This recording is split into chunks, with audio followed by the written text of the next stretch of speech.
Hi there. My name is Rory, and my friend Rico the robot needs our help. He is from a different planet that is far, far away. They do not say the R sound on his planet, so he is trying to learn how to say it today. He is working really hard, so let's do our best to teach him.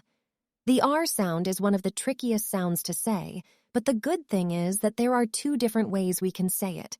The two ways to say the R sound are called the bunched R and the retroflexed R. In this video, we are going to teach Rico the robot how to make the retroflexed R sound. We call it the retroflexed R sound because the tip of our tongue curls backwards and up towards the top of our mouth.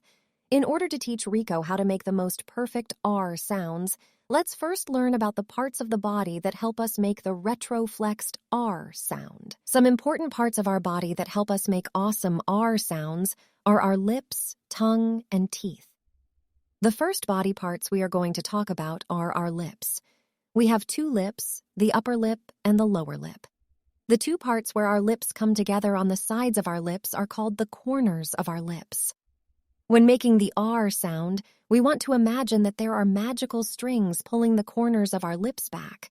When this magical string pulls the corners back, our mouth makes a smile. It is super important to remember to have the magical strings pull our lips backwards because if we don't, our lips might round like we are trying to pucker up and kiss a frog.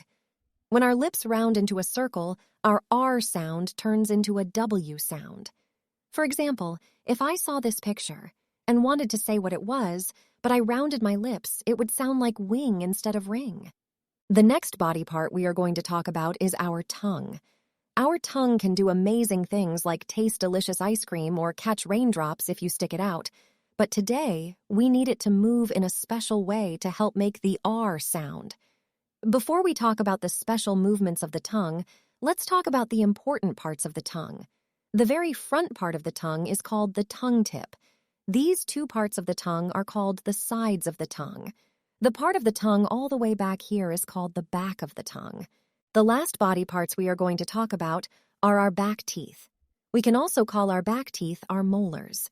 Our molars, especially our top molars, are important because when we make the retroflexed R, the sides of our tongue are going to rise up towards them. When making the retroflexed R sound, we want to make sure that the tip of our tongue rises up towards the roof of our mouth. When we point the tip of our tongue up toward the roof of our mouth, let's pretend that we are using the invisible strings that pulled the corners of our lips back, but this time, the strings are going to help pull the tongue up towards the top of our mouth. When we raise the tip of our tongue up, the tip of the tongue and the back of the tongue look like a skateboard half-pipe. Even with the help of the magical strings, we still need to make sure that our tongue is tight and strong when it is going up towards the top of our mouth. When we have a retroflexed tongue, our R sounds are going to sound amazing, but we need to be careful. If we don't get the tip of our tongue up, our tongue will remain flat at the bottom of our mouth. We can call the flat tongue a sleeping tongue. When our tongue sleeps when we are trying to make R sounds, we might say lie instead of liar or foe instead of for. To make sure we know where the important body parts are in order to teach Rico the robot how to make awesome R sounds, let's review quickly. If you can find a popsicle stick or tongue depressor, that would be awesome. If you can't find one, wash your hands really well, and then let's get started. I'm going to say some of the parts we learned, and then I want you to touch them on your body or the screen. Top teeth or top molars. Corners of the lips. Back of the tongue.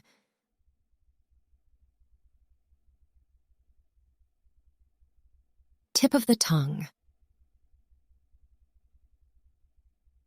Sides of the tongue. Now that we know the special body parts that help us make R sounds and the ways our body parts have to move to make the R sounds sound amazing, let's have Rico start to practice.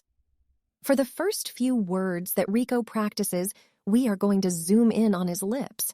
Remember, if we round our lips instead of using the magical strings to pull back our lips into a smile, we might say a W sound instead of a R sound. When we zoom in on Rico's lips, you will also see what word we are practicing. After Rico tries each word, give a thumbs up if Rico did an awesome job, and give a thumb to the side if Rico tried hard, but he rounded his lips.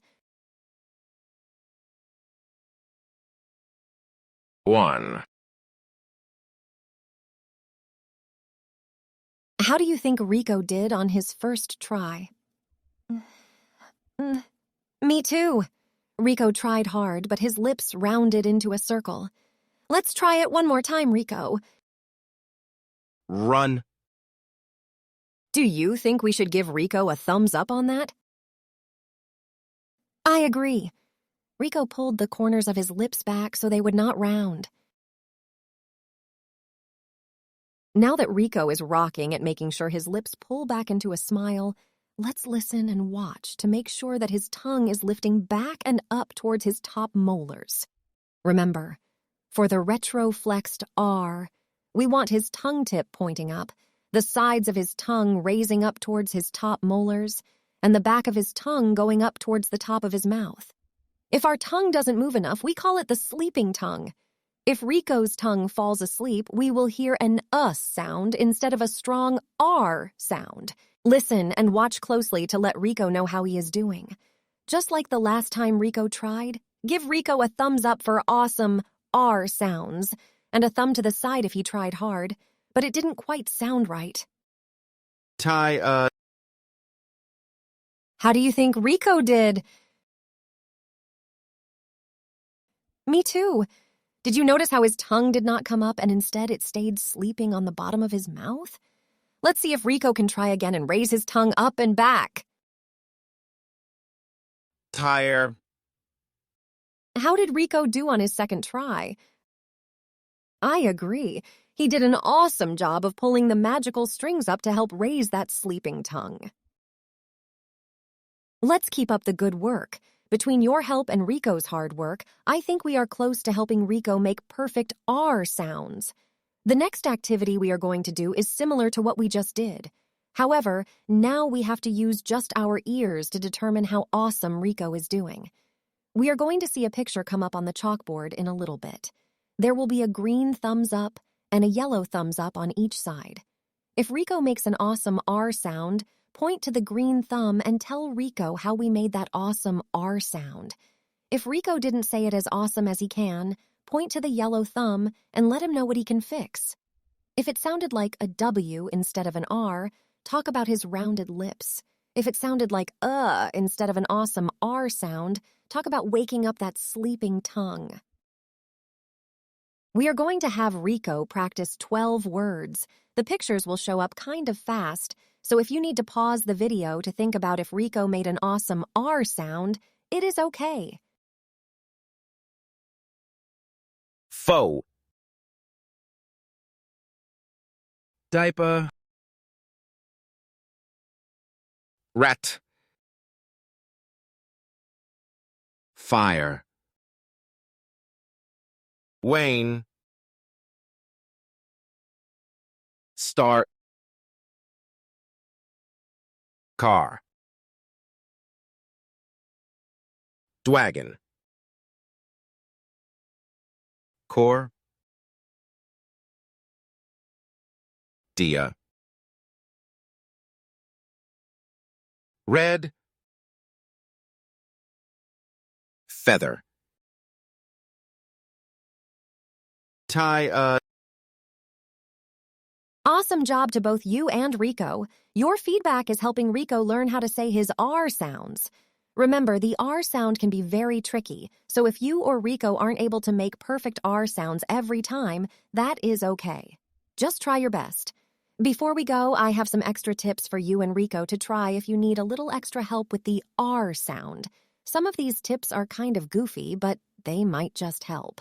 The first tip when practicing the R sound is to lie on the ground with your eyes looking up at the ceiling. The reason we do this is because when we are laying down with our eyes to the sky, our tongue should fall back into a retroflexed position automatically. While laying on your back, start by saying 3 times and see if your tongue naturally falls back into the retroflexed position. Use a mirror or the camera of a phone or tablet to see your tongue retroflexing. The next thing we can try to help us make the R sound is to pretend we are a bear or a lion. When bears or lions are angry, sometimes they growl. Let's pretend we are an angry bear or lion and growl 3 times to practice. Grrr, grrr, grrr. One reason why this helps us make bunched R sounds is because when we make the G sound, our tongue bunches up in a similar way to when we make the R sound. The last tip we can try is to imagine that our tongue is like a taco shell when we make the R sound. We call it a taco tongue because when we want to make an R sound, the sides of our tongue should rise up and touch our top molars. When the sides of our tongue are touching our top molars, our tongue kind of looks like a taco shell. The sides of the tongue are the shell walls that keep all the toppings from falling out, and the middle of the tongue is where we put all the taco toppings. Awesome work today! Thank you for being such a big help and teaching Rico how to make awesome R sounds. Rico, would you like to try a few R words now that you know what body parts are important, how to move your tongue, and some of our special tips in order to make the best R sounds in the universe? My name is Rico, and I really like red rocks, red cars, and red stars. Perfect job, Rico. You are a rock star. If you want to stick around and practice some R words, we will show 25 R words you can practice. Or you can check out our YouTube channel where we have hundreds of videos to help with our speech sounds. We have practice videos featuring characters from Minecraft, Pokemon, Paw Patrol, and more. Check out all our videos and keep working hard.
If you would like more free videos, games, downloadable activities, virtual materials, boom cards, and more, visit our website freeaslp.com.